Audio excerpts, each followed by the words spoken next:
Hi everybody, Helen here from Wear Yellow Proudly.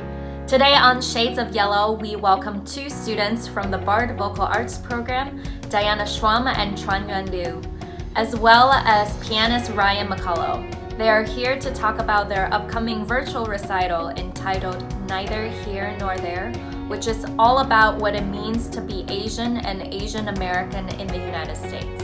As a Bard Vocal Arts program alum and an Asian living in America, I am so excited to talk to them about this well thought out program, as well as what it's like to put together a recital during a pandemic. So, without further ado, let's begin.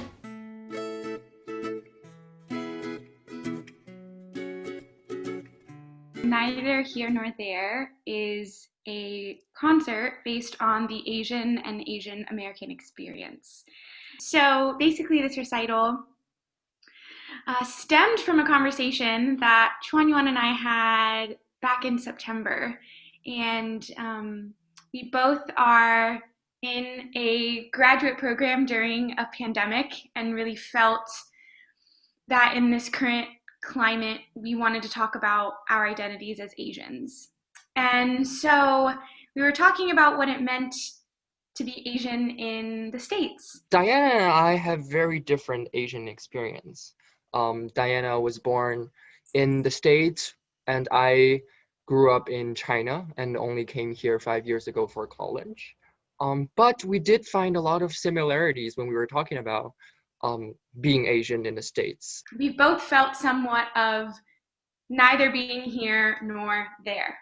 And from that, we've grown a program that features our stories as being Asian or Asian American and stories of other friends and artists who are also Asian or Asian American. This concert is comprised of music by Asian and Asian American composers and poets. So every single piece has a splash of Asian in it.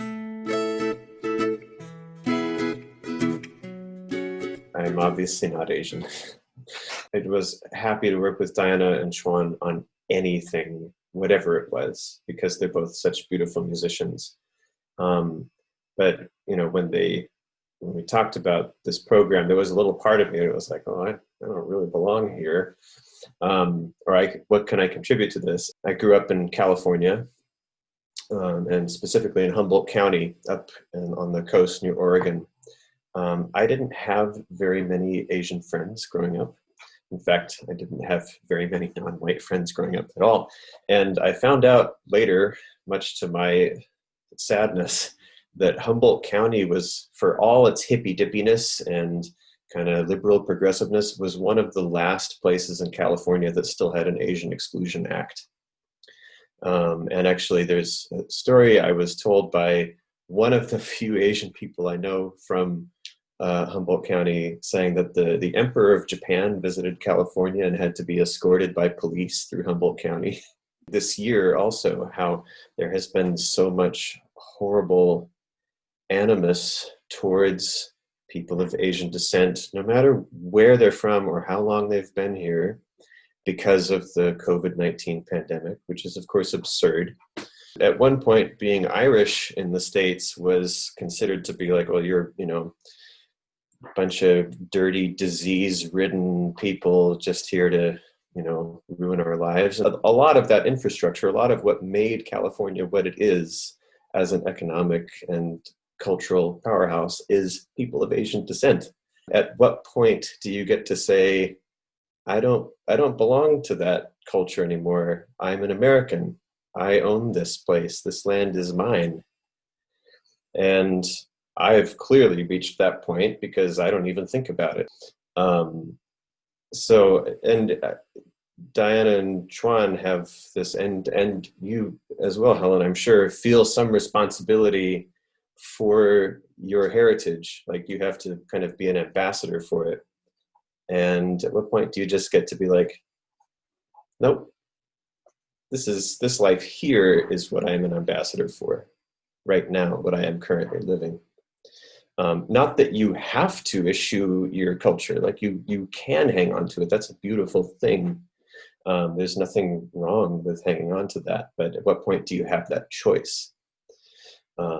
So I'm just asking a bunch of questions, and I'm not really answering your question, but that has been what I have been trying to consider in being a part of this project, and also trying my best to contribute in very kind of fundamental ways to making this project happen. Diana and Chuan keep being like, how can we thank you for all the recording stuff? I was like, don't. It's actually I feel like somehow my responsibility to contribute to this in that way. In playing and helping with engineering and stuff.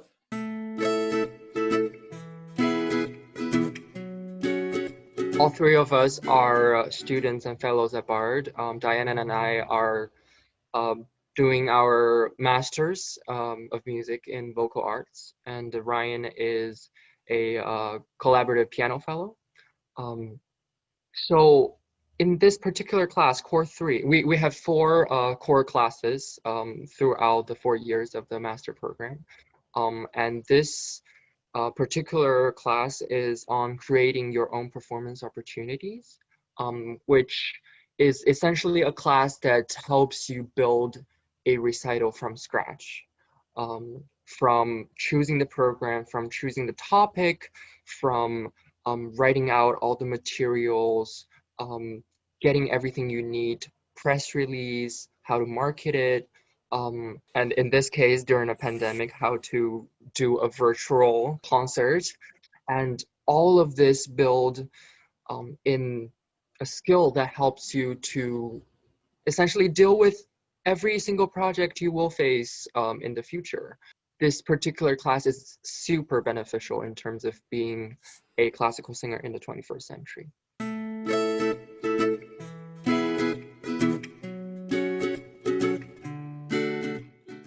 You asked that in the past tense.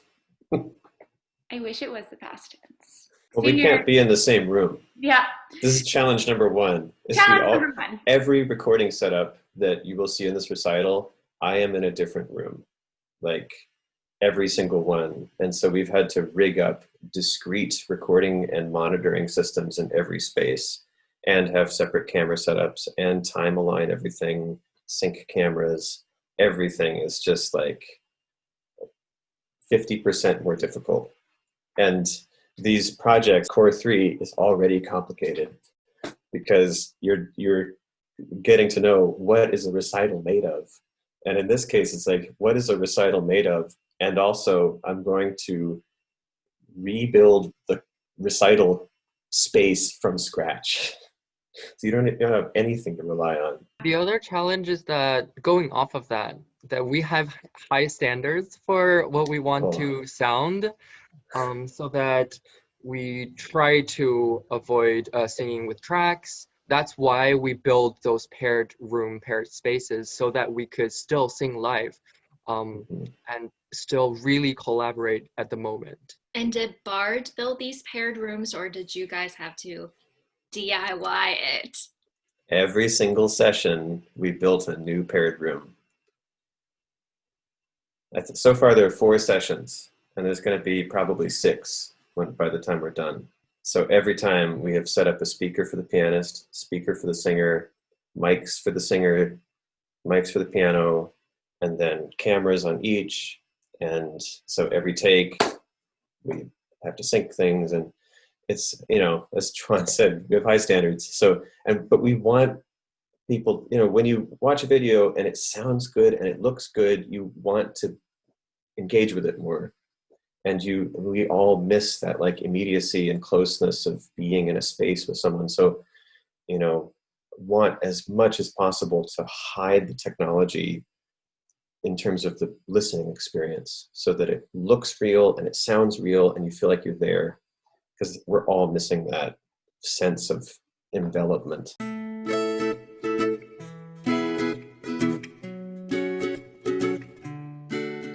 I hope people will take away a space where they can freely speak about their Asian or blank identity.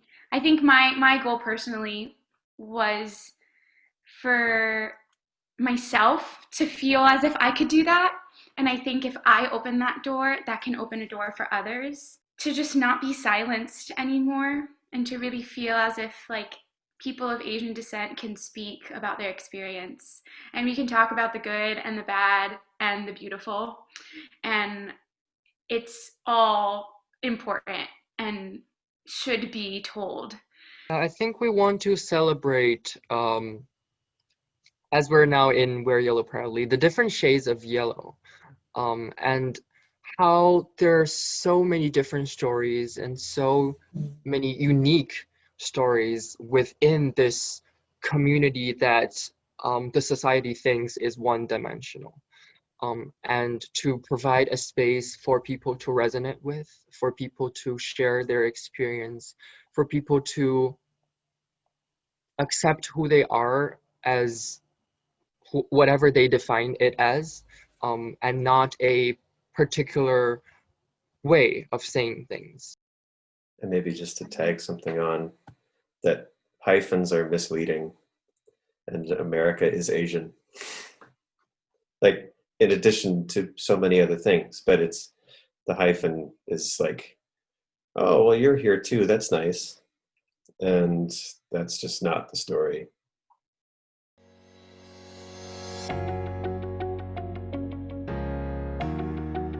You can watch this recital on November 27th, and it will be premiering on our website and YouTube and Facebook.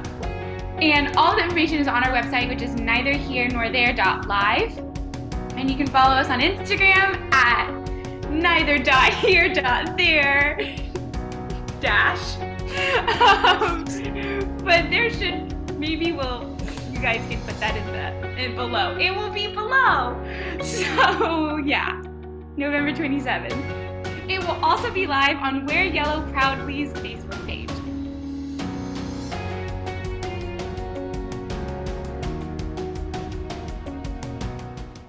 It will also be live on Wear Yellow Proudly's Name.